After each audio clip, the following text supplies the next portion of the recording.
여러분 안녕하십니까? 광주 MBC 뉴스투데이 시작합니다. 먼저 오늘의 주요 뉴스입니다. 5.18 44주년 기념일을 하루 앞두고 광주 곳곳에서 각종 행사가 열리는 등 추모 열기가 뜨거워지고 있습니다. 일명 체로키 파일을 직접 작성한 미국 전직 관료에게 확인한 결과 아직도 공개되지 않은 광주 관련 비밀 전문이 미국에 상당수 존재하는 것으로 나타났습니다. 강기정 광주시장이 광주 군공항 이전 예정지로 거론된 무안 군민들에게 편지를 보내겠다고 말했습니다. 검경 브로커로부터 금품을 받고 수사기밀을 유출한 혐의 등으로 기소된 전직 경찰 경무관에게 실형이 선고됐습니다.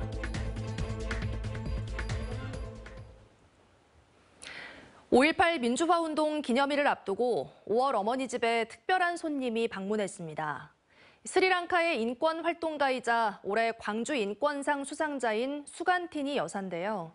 수간티니 여사와 5월 어머니들은 국가폭력으로 인한 서로의 아픔에 공감하며 연대하는 시간을 가졌습니다. 보도에 김초롱 기자입니다. 5월 어머니들의 심정이 담긴 5월의 노래가 울려 퍼집니다.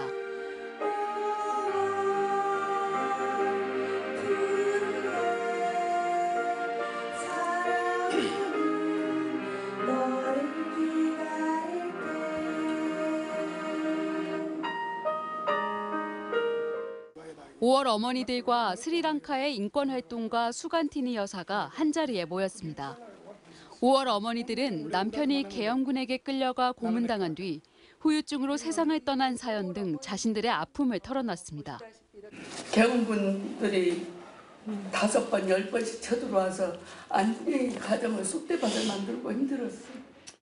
수간티니 여사도 국가폭력의 피해자입니다. 스리랑카 정부가 수십 년에 걸쳐 타밀족을 탄압하던 때 군에 의해 남편을 잃고 자신은 성폭행과 고문을 당했습니다.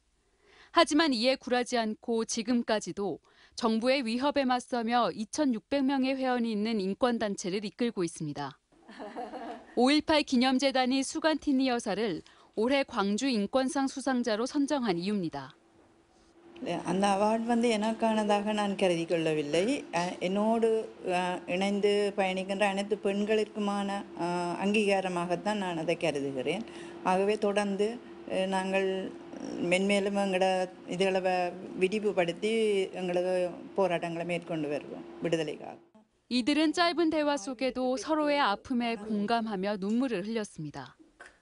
அவர்களை பார்க்கும்போதே அது மனதுக்கும் நிறைவான ஒரு சந்தோஷத்தையும் மனதைரியத்தையும் ஏற்படுத்தி இருக்கிறது. 다른 문화권에서 살아왔지만 국가폭력으로 인한 피해와 아픔에 공감한 이번 만남.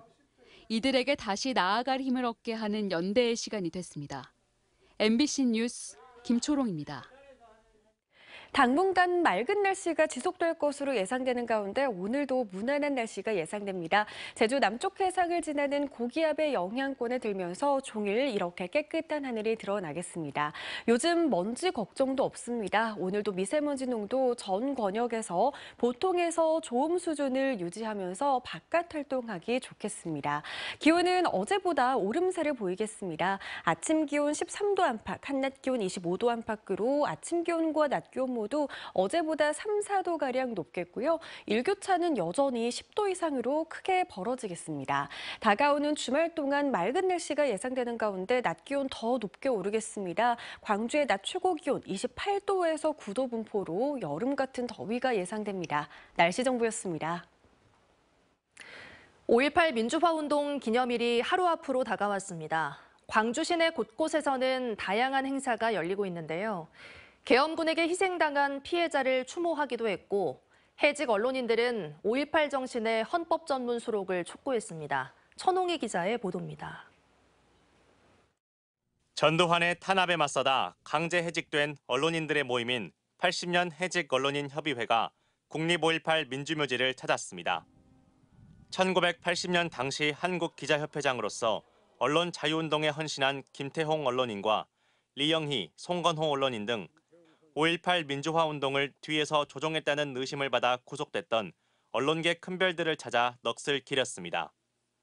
선배님 보고 싶습니다. 해직 언론인들은 민주주의를 위해 목숨 걸고 투쟁한 5.18 민주화운동의 정신을 헌법 전문에 수록해 새 시대의 헌법을 완결하라고 요구했습니다. 5.18 당시 시민 학생들의 불굴의 항거를 항구적인 민주수호 헌법 정신으로 삼을 것을 역사와 국민 앞에 거듭 전명한다. 전국 각지의 시민과 학생도 국립 5.18 민주묘지를 참배했습니다. 매일 1,500명이 넘는 시민들이 국립 5.18 민주묘지를 찾고 있는데요. 5.18 민주화운동 44주년을 앞두고 시민들의 추모 열기가 고조되고 있습니다. 5.18을 기억해야겠다 생각했습니다. 5.18 사건 덕분에 저희가 행복하게 살 수 있으니까요. 세계 각국의 활동가들과 민주주의에 대해 논의하는 광주 민주포럼도 자유의 위기를 주제로 시작됐습니다. 올해 포럼에서는 이제는 세계 민주화 운동의 모범이 된 5.18 민주화 운동 정신을 토대로 이 시대 자유와 민주주의의 위기를 진단하고 대안을 찾는 토론이 진행됩니다. 1980년도에 광주 시민들이 생각했던 미래가 지금 현재 우리가 생각하는 미래하고 접점이 닿지 않느냐. 그러한 것을 주제로 우리가. 주남마을에서는 올해로 11번째를 맞는 기억이 니은이 인권문화제가 열렸습니다. 80년 5월 당시 주남마을에서 공수부대원들의 무차별 총격으로 숨진 희생자 17명을 추모하기 위해 열리고 있는 인권문화제입니다. 헌화하고 노란 풍선도 날리면서 5월의 아픈 역사를 기억하고 희생자들의 넋을 달래고 있습니다. 한편 이번 5.18 민주화운동 기념식에는 국민의힘 황우여 비상대책위원장 등 여당 지도부와 더불어민주당 지도부, 조국혁신당 지도부들이 대거 광주를 찾을 예정입니다. MBC 뉴스 천홍입니다. 광주 5.18의 진실을 담고 있는 판도라 상자, 체로키 파일 추적 연속 보도입니다. 미 국무부에서 생산된 체로키 파일을 작성했던 미국의 고위 관료를 취재진이 만났다는 소식 어제 전해드렸는데요. 광주문화방송은 이 인물을 상대로 여러 차례 인터뷰를 통해 44년 전 미국 국무부와 백악관에서 어떤 일들이 있었는지 되짚어봤습니다. 임지은 기자가 취재했습니다. 이곳은 미국 정부의 심장부인 국무부입니다. 44년 전 국무부에서는 광주 5.18에 대한 정보들이 모였는데요. 미국의 고위 관료들은 이 수집된 정보들을 바탕으로 한국과 광주에 대한 정책을 논의하고 결정했습니다. 계엄군에 의해 전남도청이 함락되기 하루 전 당시 미국 국무부 한국과장이었던 리치 씨가 작성한 체로키 파일입니다. 광주에서 인민재판이 열려 처형을 하고 있다는 대목이 등장합니다. You mentioned people's courts have been set up and some execute. 자신이 쓴 문서를 44년 뒤 다시 보게 된 리치 씨는 이러한 왜곡 정보를 어디서 들었냐는 질문에 신군부로부터 해당 정보를 들었다고 기억을 더듬었습니다. Yeah, this is the information we received from Seoul. The embassy or Korean government or? Some of it may have come from government. 전두환 신군부가 진압의 정당성 확보를 위해 인민재판 등 거짓 정보를 미국에 흘렸을 것이라는 의혹이 해당 문서 분석을 통해 제기돼 왔는데 이 문서를 작성한 미국 정부 관계자에게서도 일치하는 진술이 나온 셈입니다. 이후 리치 씨는 신군부에게 들은 이 내용이 명확히 확인되지 않은 정보라는 것을 스스로 인지하기도 했습니다. 취재진은 아직 공개되지 않은 리치 씨의 체로키 파일 중 주목할 만한 문건의 존재도 확인했습니다. 열흘에 걸친 광주 항쟁이 끝난 직후 리치 과장은 자신의 직속 상관인 홀브루크 국무부 동아시아 태평양국 차관보에게 또 다른 전문을 남겼습니다. I said at the end what I did because that's what I believed. I believed it would be, if monuments were built, they would be monuments to the people of Gwangju who had suffered it. 미국이 5.18을 신군부 세력의 정당한 진압이 아닌 민주화를 위한 시민들의 투쟁이었음을 인정하는 중요한 전문이지만 팀 샤록 기자나 5.18 조사위가 입수한 문건에는 포함되지 않았습니다. 이러한 사실은 지금껏 공개된 것보다 더 많은 비밀 전문이 아직도 미국의 어디엔가 잠자고 있다는 사실을 가리키고 있습니다. 공개된 자료는 그렇게 많지가 않잖아요. 광범위하게 좀 묶어서 좀 기밀로 좀 처리하고 있는 거 아닐까. 근데 그거에 대해서 저는 리치는 알고 있을 거다. 리치 씨는 지난 2월 이 문서를 국무부 한국과에 제출했다고 밝혔습니다. 이에 따라 취재진은 미국의 연방정보자유법 사이트에 접속해 해당 문서에 대한 정보 공개를 청구했습니다. 정보 공개가 결정돼 문서를 입수하는 대로 추가 보도하겠습니다. 미국 워싱턴에서 MBC 뉴스 임지은입니다.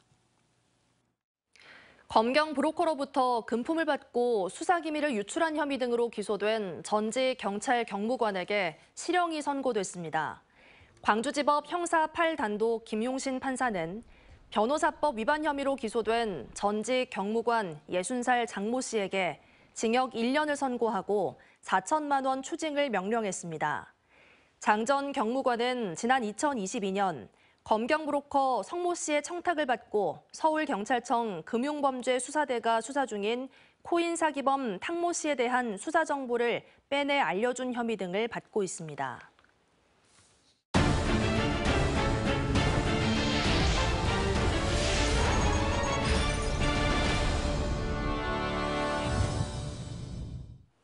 해남군 자원순환복합센터가 개관식을 열고 본격 운영에 들어갔습니다. 주민들이 재활용 가능한 폐기물을 가져가면 포인트를 받아 재활용품을 구입할 수 있는데요.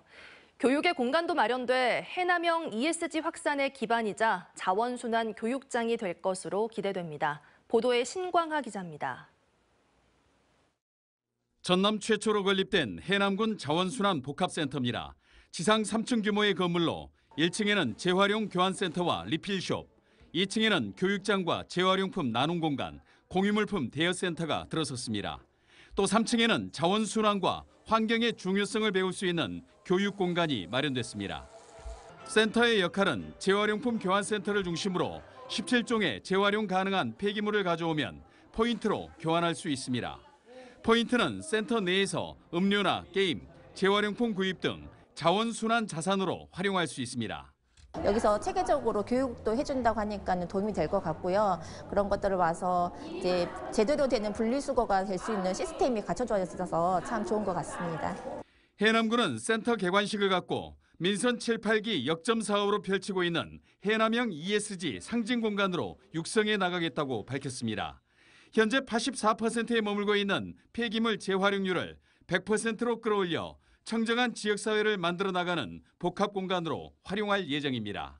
어린이와 청소년들이 함께 참여하고 또 교육을 통해서 환경과 탄소 중립의 선도적인 역할, 특히 랜드마크가 되지 않을까 기대합니다. 해남군은 센터 건립을 계기로 자원순환 활동가 30명을 양성하고 찾아가는 환경교육을 실시할 예정입니다. 또 93억 원을 투입해 스마트 그린도시 조성 사업으로 음식물 감량기와 무인 수거기를 확대 설치하고 폐기물 관리 통합센터도 본격 가동할 예정입니다. MBC 뉴스 신광하입니다. 제18회 전국 장애학생 체육대회가 오늘 막을 내립니다. 사흘 내내 각 경기장은 선수들의 열기로 뜨거웠는데요. 장애학생 선수들의 땀방울이 흐르는 열전의 현장을 최다훈 앵커가 다녀왔습니다. 전국 장애학생체전 육상 경기가 펼쳐지는 목포 종합경기장. 시각장애인들이 안대를 쓰고 가이드러너와 함께 트랙을 돕니다. 지체장애인들도 제각기 다른 모습으로 뛰지만 모두가 각자의 사력을 다하고 있습니다. 선수 가족과 응원단들은 선수들이 더 힘을 낼 수 있도록 힘을 북돋아줍니다. 경기장에서는 트랙 경기뿐만 아니라 포환 던지기와 창 던지기 등 여러 종목의 선수들이 구슬땀을 흘렸습니다. e스포츠 경기가 열리는 목포 다목적 체육관도 분위기가 뜨겁습니다. 전국체전 관련 대회 가운데 장애학생체전에서만 볼 수 있는 e스포츠 종목. 키보드와 마우스를 잡은 선수들의 손이 분주하게 움직이고 대형 전광판을 통해 선수들의 경기를 보여주기도 합니다. 지역을 대표해 출전한 선수들은 순간순간이 모두 즐겁습니다. 이 전라남도 주민들을 기쁘게 할 수 있다면 그것만으로도 더 행복했습니다. 평소 주변에서 접하기 힘든 디스크 골프 경기장에서도 열전은 이어집니다. 퍼팅 단체전에 출전한 선수들은 고롤에 플라잉 디스크를 넣기 위해 매 순간 초집중 상태를 보여줍니다. 재밌기도 하고 이제 선후배들이랑 같이 추억도 쌓고 선생님들이랑도 재밌게 훈련을 하는 게 너무 좋아요. 전국 장애학생체육대회는 경쟁보다는 참가의 의미가 깊습니다. 이제 장애인 학생들이 이거 소년체전을 위해서 여기서 이제 발달이 돼서 국가대표 선수가 되고 또 장애인들이 먹고 살 수 있는 그런 터전을 만들기 위해서 자신의 한계에 도전하며 감동을 선사하는 제18회 전국 장애학생체육대회는 오늘까지 이어집니다. MBC 뉴스 최다운입니다. 강기정 광주시장이 광주 군공항 이전을 위해 전남 무안 군민에게 편지를 보내기로 했습니다. 강 시장은 어제 간부회의에서 무안 군수를 포함한 3자 회담 요구 등에 답이 오지 않아 답답한 상황이지만 광주시는 군공항 이전 약속을 지키기 위해 모든 것을 다할 준비가 됐다며 군공항 이전 예정지로 거론된 현경, 망운, 운남 등 무안 군민에게 편지를 보낼 것이라고 밝혔습니다. 강 시장은 또 지난달 군공항 이전 소음 대책 토론회에서 소음이 특별히 문제가 없을 것이라는 사실을 무안 군민 등에게 보여줬다며 무안 군민의 마음이 예전보다 더 열렸을 것으로 기대한다고 덧붙였습니다. 환경단체가 핵진흥 정책의 밑바탕이 돼줄 고준위 특별법 통과 시도를 당장 중단할 것을 촉구했습니다. 핵 없는 세상 광주 전남 행동본부는 고준위 특별법이 통과된다면 핵발전소 수명 연장과 신규 건설로 이어져 대책 없이 고준위 핵폐기물을 더 많이 양산하는 문제를 낳는다며 여야는 고준위 특별법 거래 시도를 중단해야 한다고 말했습니다. 그러면서 그동안 21대 국회에서 합의하지 못한 법안을 임기를 보름도 남기지 않은 상황에서 여야가 합의한다면 강력한 투쟁을 진행하겠다고 강조했습니다.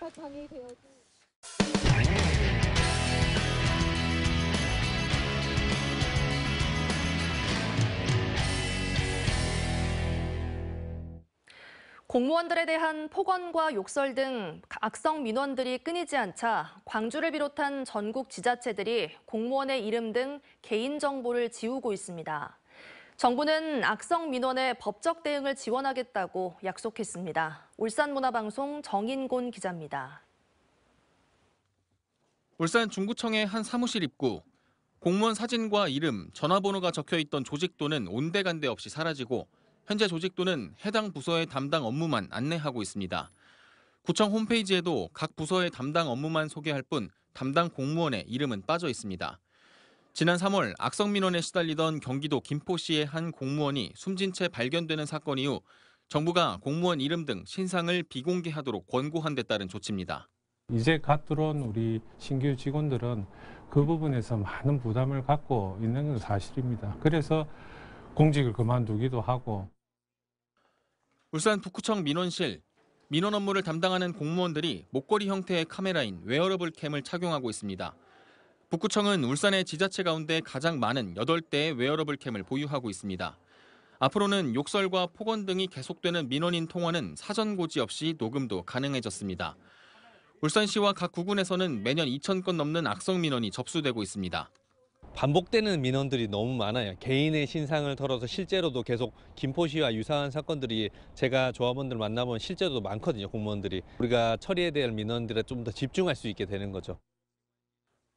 울산 남구는 조만간 공무원 신상 비공개 조치를 시행할 예정이고 울산시와 동구, 울주구는 비공개 시행 여부를 놓고 내부 검토를 하고 있습니다. MBC 뉴스 정인곤입니다. 눈썹 문신은 미용의 하나라고 여기는 분들 많으시죠? 시민 대부분이 병원이 아닌 곳에서 시술을 하고 있는데 불법이냐 아니냐를 놓고 법원 판결도 엇갈리고 있습니다. 그런데 일반인이 배심원으로 참여해 큰 관심을 끈 첫 국민참여 재판에서는 유죄로 판단됐습니다. 대구문화방송 조재한 기자가 보도합니다. 반영구 화장사 24살 권모 씨. 2020년 9월부터 지난해 5월까지 대구에 시술소를 차리고 419회에 걸쳐 눈썹 문신 시술을 했습니다. 국민신문고로 불법 의료행위 신고가 됐고 재판에 넘겨졌습니다. 핵심 쟁점은 눈썹 문신이 의료행위이냐 아니냐였습니다.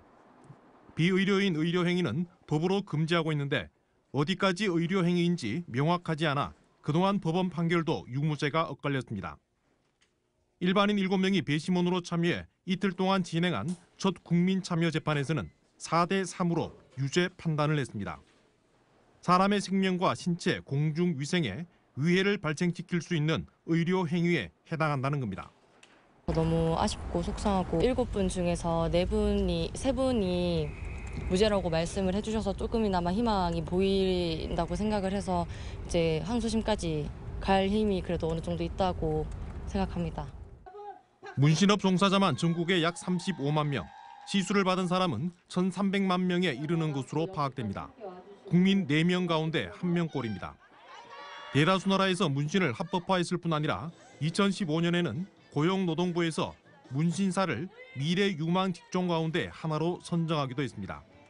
문신업계에서는 법 규정 미비 때문에 불법 낙인이 찍히고 문신사 인권 침해로 이어지고 있다며 국회에 계류 중인 4가지의 관련 법안을 조속히 통과시킬 것을 촉구했습니다. 저희도 많은 협조를 통해서 자격이라든지 시설관리 규정에 힘써서 보다 빠른 시간 안에 법안이 통과되고 또다시 계속 무죄가 나올 수 있게끔 투쟁하도록 할 거고. 비의료인 눈썹 문신 시술이라는 동일한 사안을 두고 법원 판결도 엇갈려 왔습니다. 일반인이 배심원으로 참여한 첫 국민참여재판에서도 유죄로 판단했는데 기술 발달과 사회 통념 변화에 따른 법 규정이 정비될 때까지 눈썹 문신 불법 논란은 계속될 것으로 보입니다. MBC 뉴스 조재환입니다. 전통시장에서 식품을 사는 소비자들이 점점 줄고 있어 이대로 가면 안 된다는 위기의식이 상인들 사이에서 높아지고 있습니다. 전통시장 상인들은 라이브 커머스와 그림 그리기 대회 개최 등 소비자들을 끌어모으기 위한 자구책 마련에 나서고 있는데요. 포항문화방송 이규설 기자가 상인들을 만나봤습니다. 대게와 과메기로 유명한 포항 구룡포항. 구룡포 시장에서 수산물을 파는 조수영 씨는 이제 손님과 마주보고 흥정하는 것보다 휴대폰을 켜고 물건을 파는 게 더 익숙합니다. 보통 10마리 꽉꽉 채워서 가니까 이걸 드셔보신 분들은 그냥 이제 제가 방송만 키면은 후기만 보시고 사시거든요. 온라인에서 신뢰가 쌓이면서 한번 주문한 고객은 단골이 됐고 매출은 급증했습니다. 대게와 과메기 등 수산물이 풍부한 구룡포 시장에선 점포 16곳이 라이브 커머스 시장에 뛰어들어 전국의 소비자를 공략하고 있습니다.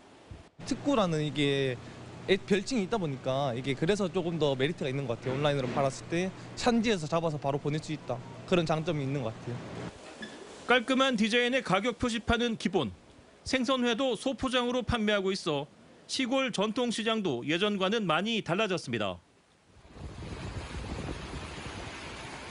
잠기고 쓸려가고 2년 전 태풍 흰남노 내습으로 초토화된 포항 오천시장. 모진 재난은 시장이 변하는 계기가 됐습니다. 이곳에선 카드와 각종 페이 사용이 자연스럽습니다. 모자와 옷가지를 파는 가게에서도 동해안의 싱싱한 수산물을 썰어 파는 횟집에서도 손님들은 거리낌 없이 카드를 내밀고 상인들도 익숙하게 카드 결제를 진행합니다. 카드가 이거 가지고 사용하니까 좋고 어딜 가도 오천시장에 그게 좋아요. 전통시장에선 아직 익숙하지 않은 풍경입니다. 오천시장에선 85%의 점포에서 카드와 충전식 온누리 상품권 결제가 가능하고 상인들은 어린이 그림 그리기 대회까지 열어 고객 확보에 나섰습니다. 그 결과 지난해 오천시장 전체 매출은 2022년보다 15% 증가하는 성과가 나타났습니다. 손님 무조건 오락하는 게 아니고 우리 스스로가 뭔가 변화가 있어야 되고 아무리 뭐 메이커가 좋고 뭐 좋고 하도 우리 시장만큼 시장 나름대로의 메이커를 만들어 갖고 손님들 유치를 해야 된다. 오시게 해야 된다. 이처럼 전통시장 상인들의 생각도 예전과는 많이 달라졌습니다. 이런 생각의 변화가 매출 증대로 이어질 수 있을지 그 결과가 주목되고 있습니다. MBC 뉴스 이규설입니다. 신봉수 신임 광주 고등검찰청 검사장이 취임식을 갖고 국민들을 지키고 섬기는 검찰을 만들어가자고 밝혔습니다. 신 고검장은 취임사를 통해 검찰의 존재 이유는 국민들의 생명, 신체, 재산을 안전하게 지키고 우리 공동체를 보호하고 유지하는 것이라며 초심과 기본으로 돌아가자고 강조했습니다. 한편 제68대 광주지검장인 이종혁 광주지검장도 취임식을 갖고 사명감과 역량, 품격을 갖춘 전문가가 되겠다는 의지가 있어야 광주지검이 제 역할을 할 수 있다고 밝혔습니다. 한국은행이 건설과 부동산 관련 기업의 부실 자산 확대 가능성을 경계하며 금융권의 리스크 관리를 당부했습니다. 한국은행 광주전남본부는 2019년 팬데믹 이후 지난해 말까지 기업 대출이 22.4% 증가했고 자금 사정 악화와 법정 관리 신청 등으로 부실 가능성이 커지고 있다며 이같이 밝혔습니다. 특히 이 같은 기업 대출 증가세는 같은 기간 가계대출 증가율 1.1%보다 크게 높고 미국의 금리 인하 지연과 중동발 전쟁 위기로 경기 회복이 지체될 경우 부동산과 도소매업 등의 부실이 확대될 가능성이 높다고 덧붙였습니다. 당분간 맑은 날씨가 지속될 것으로 예상되는 가운데 오늘도 무난한 날씨가 예상됩니다. 하늘 모습 먼저 보실까요? 제주 남쪽 해상을 지나는 고기압의 영향권에 들어 있습니다. 종일 이렇게 깨끗한 하늘이 드러나겠습니다. 요즘 먼지 걱정도 없습니다. 오늘도 미세먼지 농도 전 권역에서 보통에서 좋음 수준 유지하겠습니다. 바깥 활동하기 좋겠습니다. 맑은 하늘 사이로 봄볕이 내리쬐면서 기온은 어제보다 오름세를 보이겠습니다. 아침 기온 13도 안팎에서 시작하고 있고요. 한낮 기온 25도로 아침 기온과 낮 기온 모두 어제보다 3, 4도가량 오름세를 보이겠습니다. 일교차는 여전히 10도 이상으로 크게 벌어지겠습니다. 영암 13도에서 시작해 한낮 기온 25도 예상됩니다. 곡성의 낮 기온 27도, 순천의 낮 기온 25도로 낮 동안에는 덥게도 느껴질 수 있겠습니다. 바다의 물결은 비교적 잔잔하게 일겠습니다. 다가오는 주말 동안에도 맑은 날씨가 예상되고요. 낮 기온 더 오르겠습니다. 광주의 낮 최고 기온 28도에서 29도 분포로 여름 같은 더위가 예상됩니다. 날씨 정보였습니다. 뉴스 마칩니다. 함께해 주신 여러분 고맙습니다. 언제 어디서나 내 손 안의 뉴스. 광주 MBC 뉴스 유튜브 구독으로 함께하세요.